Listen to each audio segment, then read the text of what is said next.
So now let's go back to thinking about what we're trying to do when we're testing for non-stationarity. Remember that our basic idea is that our variable yt, which is here our Q ratio, is going to depend on the variable at the same variable in the previous period.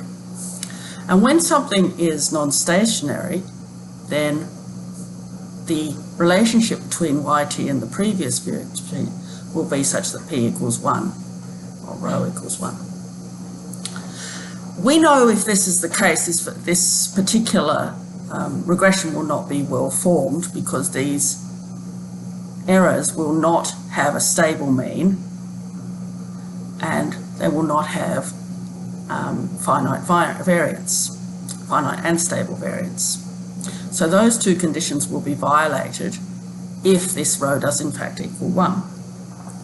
So what we have to do in using our augmented Dickey-Fuller test is we make a transformation. You'll remember that we actually go yt, take 1, equals rho, take 1, yt, take 1, plus epsilon t.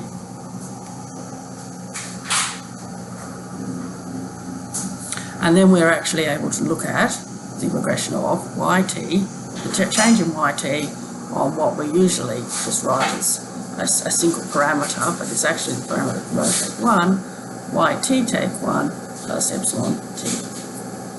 And this will be our ADF test, because our ADF test is if this value is equal to 0, this implies rho equals 1, and therefore it will be a non-stationary series. And that's the basis of our ADF test. Okay, now I haven't gone into all of the augmentation you can do with different lag lengths and so on, but really what we're concerned with at the moment is the estimate of this particular component, the rho, and whether that is equal to 1 or not. So let's have a look at what an ADF test statistic for this run in eViews might look like. And my colleague has run the data that you've seen before through eViews to do a simple ADF test, allowing for an automatic leg length selection, which was 0 in this case, based on this SIC criteria, and a maximum possible lag of 12. The augmented Dickey-Fuller test statistic comes out as a value of minus 2.49. You can see the critical values for the different rejection levels from McKinnon here, and you notice that they are substantially more negative than the t-statistic that comes out of the actual data, leading us to accept the null hypothesis up here that LQRM, the Q statistic, has a unit root, and the probability here is 0.3285, so it's nowhere near our standard rejection probabilities.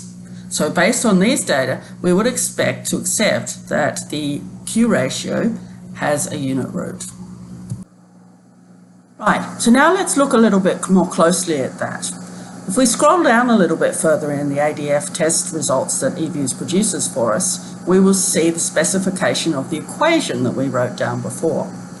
So here you can see that our dependent variable is the change in the Q ratio, so that's our delta y. And it's been regressed on delta y in the previous period.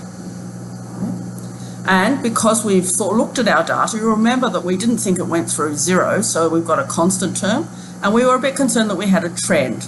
So the trend was in there as well.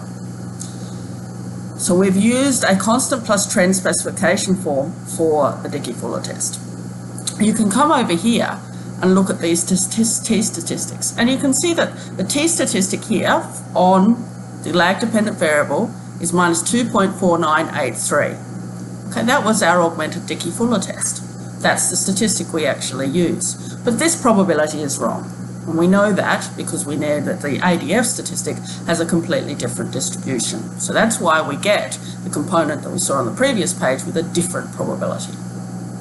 But hang on, how is that ADF statistic calculated? Well, remember, it's a simple t-statistic. It's the estimate on the coefficient, which is here, this, and here's the standard error on that. So let's just note down that the coefficient is minus 0.128453. So let's step back again and remember what we were actually doing. We were trying to find whether the row t in this the row in this regression was equal to 1. But we couldn't do that directly, so we had to step back and make the ADF regression, which ends up being row take 1, yt take 1 plus epsilon t. And now we have an estimate of that value as minus 0.128453, which we just saw on the previous page. So hang on, that tells us that row take 1 equals minus 0.1284. Let's just go to that many decimal places. So that means I can actually find a value of row.